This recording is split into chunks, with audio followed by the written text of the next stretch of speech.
Congratulations on the South. It's a very charming movie.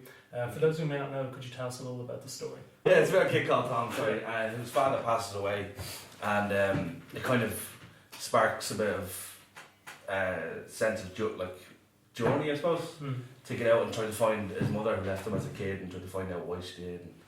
And it leads him to go on a road trip from Galway to Dublin, meeting people along the way, and eventually hopefully he gets to his mother, you know, like that. Yeah. What was the genesis of the film? Because as well as directing, you wrote it, and I think it feels very personal because it's going back to youth and it's dealing with themes like grief. So, did it have any personal resonance with you? To be honest, no. There's not really much of me in the film. There might be a few little bits, but it's not heavily based around anything of my personal life.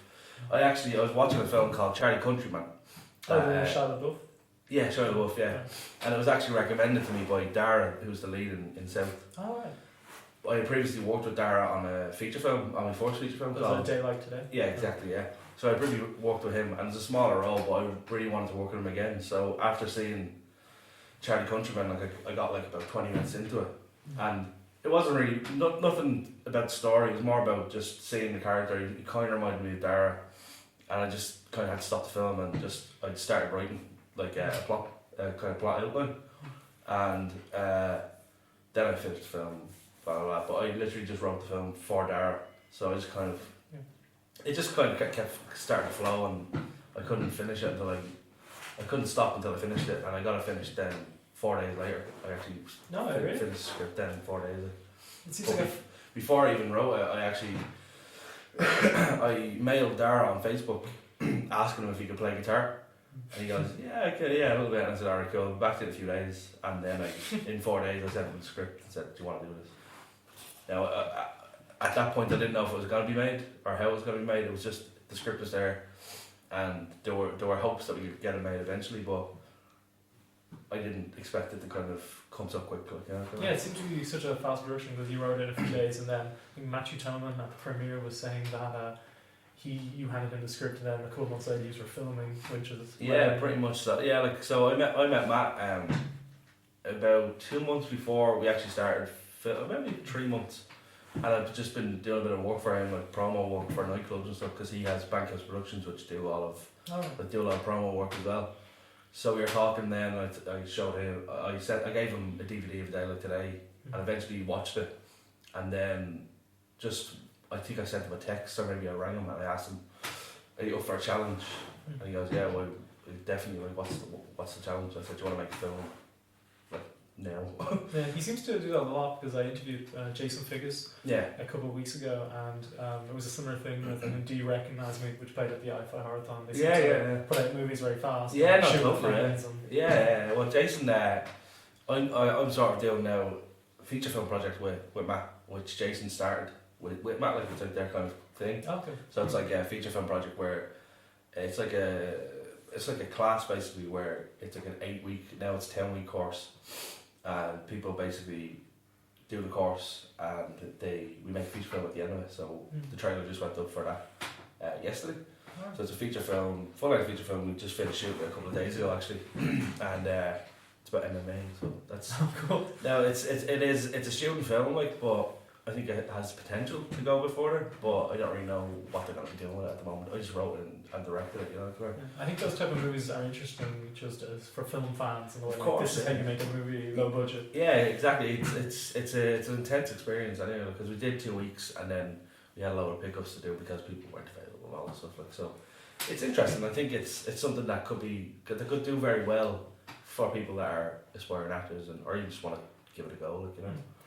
You mentioned you wrote South as a showcase for Dara O'Toole, but I heard you go about casting the other roles because there's a lot of seasoned Irish actors in the film, like Joe Rooney and Andy McCaffrey-Byrne, and then there's Emily Lamy, who I had never seen in a movie before, and I thought she was terrific.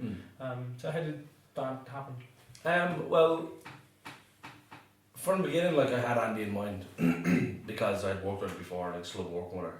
And we do courses together as well, like acting courses. So I had her in mind from the beginning, and Dara obviously was there from the beginning. He basically was the face to Tom, and then I had originally the idea for Jess's character, who Emily ends up playing. Like, I had a much kind of cutesier, the normal kind of Zoe Deschanel type of look. I had that in my head. There's a phrase for it. The purple pixie. Yeah, that's pixie right. dream Yeah. girl. So I had that kind of in my head, and when we went to the casting, like, we saw amazing people. We saw a lot of amazing actors do the part, and it was great. But there was something kind of missing, and it was actually Dara that recommended to check out Emily. Now, she was in an ad with Dara, like, for the No Nonsense ad, I think it was, and she had really curly red hair. And then when he showed me a picture of her, she had this short, curly blonde hair. And as soon as I saw her, I was like, that's like, I have to meet that girl. Like, I have to see if she can do it. Like, so we met. The first time I met her, she drove in that blue, like, that's her car in the film. Like, Really? she drove in that blue car. I was like, yeah. I was like, I made up my mind straight away. Obviously, I had to audition her, but as soon as I met her, like, it was, yeah, that's Jess. Like, and I didn't have that kind of look at all in mind, like, but when I met her, I was like, yeah. Did everything just click? Everything just clicked, like, and it was perfect. She's amazing. Like. I was wondering, did you run any workshops with Dara and Emily for the chemistry? Because I thought it was very natural in the movie. Yeah, well, that's like, so the first day that we met her, we actually met her in Matt's apartment, because she had college on, so we had the auditions booked before, like, a couple of days after that, I think it was, and we workshopped them together. But as soon as because they had worked together and they're good friends, so as soon as they saw each other again, like, they were just having chats and just the chemistry was great. Like, so we did actually run the scene, and it's the scene where they kiss for the first time. We ran that, and it just blew me and Matt away. Like, just how she was just laughing, joking, and just straight into the character, and it was just, yeah, it was really a no-brainer. Like, and that's how we worked. We did workshop a lot of the script anyway, so we did a week rehearsal beforehand, and I like to do that just to get everything out of the way, kind of get all the questions out of the way, and get a feel for the scene beforehand, and that's where the improv comes out in the rehearsals. So there is improv in the script, in the film, but it all comes out in rehearsal. So on the day they take notes, and then we're ready to go. So because it's such a quick shooting schedule, we got it. The first block was 9 days, so we got the bulk of that done. But because it's so fast and it's a quick turnaround, it needs to be rehearsed, and just everybody needs to know what it is that they're doing, and then we block it on the day. Like, I think it's a similar shooting style to Mike Lee. Okay, He does the same thing as well, where he kind of works with people who all know each other, and they live in a house together.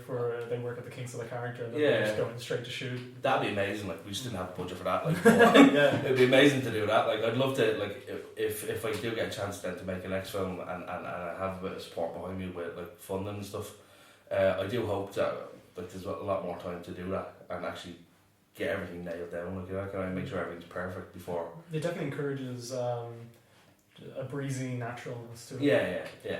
I like the music in the film a lot, which is very important given how integral it is to the plot, because a lot of the characters seem to be glued by music. For Tom and Jess warm up to each other after he plays her a song. It's mentioned that Tom's parents' music was important to their relationship. How'd you go about selecting the songs we hear in the movie? Yeah, so similar kind of thing with Dara. My cousin Sean Riddick is the composer for the film, and he wrote the majority of the songs for it, and performed some of them in the actual on the soundtrack. But when I wrote the script, about a month or two afterwards, when I kind of I was getting really into it, for me anyway, it's when I write a script, it's just kind of everything's focused on that. That's like the best thing in the world. So I contacted my cousin and I said, "Do you want to score this film?" Like, I have previously worked with a guy called Pat O'Connor, and he's amazing. But for this one, I just wanted somebody that was a gigging musician to kind of put their kind of spin on it, So I just contacted him and said, "Listen, can you just write a song for me?" And I sent him the script basically, and I said, "Can you write a song that's basically based around a story, or based around a father, and just come up with some kind of story?" And that's the song that Tom sings in the film. Oh, so then I said, "Can you work from that and then get like a bass kind of soundtrack then?" So he used the main song that Tom sings and then use the kind of the acoustic part of that to build tonally the score throughout the film. So there's different tones for, there's a different song for Emily and there's a different song for Dara. It's very subtle, like, but and I didn't want to overbear it either. There are some parts of it where maybe the song's a little bit too high or whatever, but I didn't want this to be too overbearing. So for like Emily, it's a bit more kind of playful, and then when you get to the mother, it's a bit more somber and stuff like so. But yeah, Sean was great. Like, and he has his girlfriend on the singing with him on the main track. That's during the montage where he's hitchhiking. Oh, that's Brona Kyo, and again, that's a girl that I know from a while ago. I did I do this thing on YouTube. It's called Live Sets, and it's basically one take performances outdoors. And I met Brona through her band first, and then she wanted to do a separate one.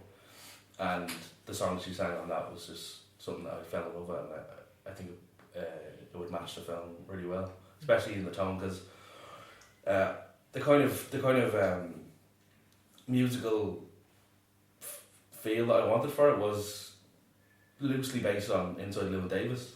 Oh yeah. So there was that kind of, I wanted that folksy kind of I actually thought of Inside Llewyn Davis because I couldn't remember the last time I heard a song in a movie which was just played all the way through. It wasn't cut or anything. Yeah.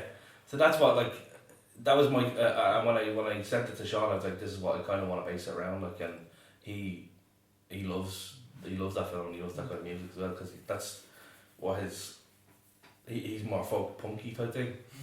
But yeah, he wanted to. He knew exactly what I wanted then when I said Inside Llewyn Davis for the kind of, and that's why I wanted to have a soundtrack to it as well, like, all original music. You mentioned Charlie Countryman was a big influence, but were there any other smaller independent movies of a similar ilk that inspired South?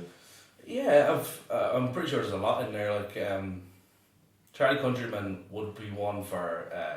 I don't even know how it influenced me. I think it is just made the main character, and again, there's not even that many similarities. It was just because I saw Dara in that character, and I just wanted to. My brain started going off, and just what kind of scenarios could I put me in, and that's how the story really came out. And then Inside Llewyn Davis is another one, and then just every other road trip movie really. Yeah. Like I don't know why, but every time I think of the film in a kind of like, what kind of a film is this? Because it feels like it's a universal film, like that could be kind of picked up by anybody and they get it, you know, like because the last one that I made, it felt very Dublin, and like everybody from Dublin would get it, but not a lot from outside, like. But this one, I felt like there's a film called, I think it's called Driving Lessons with Rupert Grint. Oh yeah. That kind of, not even, again, just more about the look, how it was kind of, it was all upbeat, colourful, and that's, every time I think of South, I just think of that. And I don't think I've even seen the film, to be honest with you, but it's just that kind of look and feel about the film. I think it might be a bit inspired by that. And then when we were shooting the film, the kind of, the initial idea was to go for, you know, Slow West. The kind of colours from Slow West. And that's another road trip movie in a way. Yeah, exactly. Yeah. So that was kind of, and I don't know how well we achieved it, because I actually had an original, like, had a cinematographer on beforehand, and he had to pull out of it. And then Kevin was going to come in, and I didn't want him to, because he is a cinematographer. That's his trade, and he's amazing at it. And when I saw his show reel, I was like, wow. Like, how are we going to get him, like, tonight? But the guy that, he was actually going to come in and kind of assist the cinematographer that I had on. And then 3 days before the shoot, he cancelled, and he just jumped at, I just jumped at the chance to get him. And so we had 3 days to prep the film. And that's fine for me, because, like, I just like to go out and I don't storyboard, I don't really plan around shots, I just have ideas in my head. And it was great for that, because it is more fluid that way, for this type of film. But obviously I would like a bit more prep on the next one. I can just have a bit more time to shoot it, like, you know. Yeah, I think the road trip movie is interesting in the sense that it's sort of youth fantasy where everyone, I think, has thought about, oh, what if they just like left and just travel the world, or yeah, like exactly, even from like travel to like the country. So was that what you were kind of going for? Yeah, well, I think no, not really. Like, again, it's I'm not as romantic in my thoughts as that. Like, I would never have been mad for travel. Like, I do love Dublin, and I would eventually love to to travel a bit more, but it's not something that I've been itching to do because I feel like with this line of work, if it does go well, it's gonna happen anyway.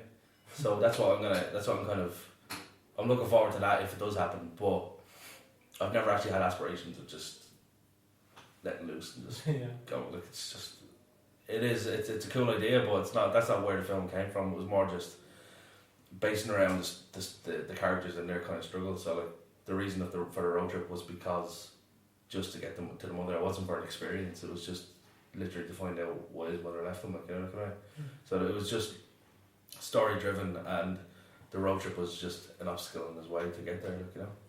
Earlier in the film, or earlier in the year, I interviewed Shauna Kerslake and Charlie Bailey for A Day for Man Married, and we were talking about how lately there seems to be a new wave of kind of bright Irish cinema. Would you agree with this? And I think South may fall under that category. Yeah, I mean with Young Offenders, and I haven't seen Young Offenders or A Day for Mad Mary. Do you mean because the trailer kind of felt a little bit grim for Mad Mary? Is that what I was thinking? There's moments in that movie which it's a hopeful movie. Yeah. Same with Sing Street and Viva. Yeah, of course. Yeah. No, even Siege of Jalaville is kind of uplifting. Yeah, I still haven't seen that. Is it uplifting? Yeah. I was buzzing with national pride. And I have to keep because of this. I haven't been able to do anything other than that because I'm working as well at the same time. But I do, especially like with the Young Offenders and Sing Street as well. Like, I mean, it's beginning to feel a bit more like what the UK are doing with their films. They have a lot of comedies and a lot of uplifting films. I mean, for a while it did seem like miserable Irish films were coming out, and I'm a big fan of misery, like, because I think it can touch people a lot more. But it's sure, like any films coming out of Ireland is amazing. Like, just to get the profile up and get people interested in Irish cinema. So whatever it is, it's great. Like, you know. We were talking before we started the interview that you won the Fingal Film Festival for Best Feature. Does a win like that enable a movie to get a wider release? I'm not really sure, to be honest. I was just curious, how wide is South coming out? South's out in it's out in, I think 6 cinemas across Ireland. Now, I don't know how much the win kind of helped us because I wasn't really involved in that process. I was really keen to get it done, but Matthew, like Bankhouse, were the ones that got all that done. Like, now I don't know what kind of negotiation tactics they had, but it couldn't hurt, I suppose. Yeah. You know, like, and I think Galway and Fingal were a big help to show the kind of the validity of the film. But I'm not really sure how much it helped. I think it's more. I think it's just perseverance and just jamming it down to people's throat. Like, you know what I mean? This is your second feature after A Day Like Today. Did you find it easier making this movie, having already had a movie under your belt and the experience? I don't find it. I don't mean to sound arrogant at all, but I don't find it difficult to make the films at all. Like, because what else would like if you're not, you're gonna be on a till or you're gonna be in an office somewhere, like, and it's not really work. So it's like, there is that kind of pressure of like, it's more for me. The pressure is more from the actors in making sure that I can provide produce something that's gonna look good for them, you know, that way. But other than that, there's not, like, I don't really feel the pressure because with A Day Like Today, so I actually got a mail from somebody before in the production of A Day Like Today, and they were like, "Oh, you're so." I think they said along the lines of, "You're so brave," or "You're so what's the word? You have some balls making a film for such a little money and putting it out there." But for me, it was like, nobody knows who I am, so there's no risk in it at all. Like, if nobody sees the film, then I'll make another one that people will see. And the lower the money, it's almost lower the risk. Exactly. That's the way I feel about it. Like, if there's no budget there, then who's gonna can't lose money? Exactly. Yeah. Who's gonna care? Like, you know, it's the effort will be there. You can put in, like, I obviously put in as much as I can, and I put in as much effort and try to make it as best as I can. But if it falls on its arse, then that's life. Like, you know what I mean? But what else are you gonna do? Just keep fucking going, making more stuff, like, you know. We mentioned that you had that project with Jason Figgis and Matthew Tallman. Have you any other feature length ideas that you're hoping to pursue? Yeah, well, I haven't written them now, but there are 3 or 4 scripts that I'm starting to develop at the moment that I want to try to put forward for funding to try to get a bit of help. Just covering, not having to work and just actually focusing on the script. Like, you know, guys, there are a couple of scripts there, and then feature film. The next feature film project is coming up in January, I think, or February, and I think that's gonna be it's gonna be really fun because it's gonna be a chance to just completely go left field, and we're gonna do a horror film, like, and it's just gonna be fun. Like, it's gonna be really fun and just make it as ridiculous as possible, and then that'll be a break. Like, it'll be a really nice break to just. I mean, it's gonna be freezing, but there's gonna be a break there just to let loose and just fuck about, really. Yeah, come and see them on it. Yeah. Well, thank you for time. I urge people to go see South. I think it's a very charming, melancholic, but ultimately hopeful film. So, thanks for being Cheers. with us here. Thank you very much.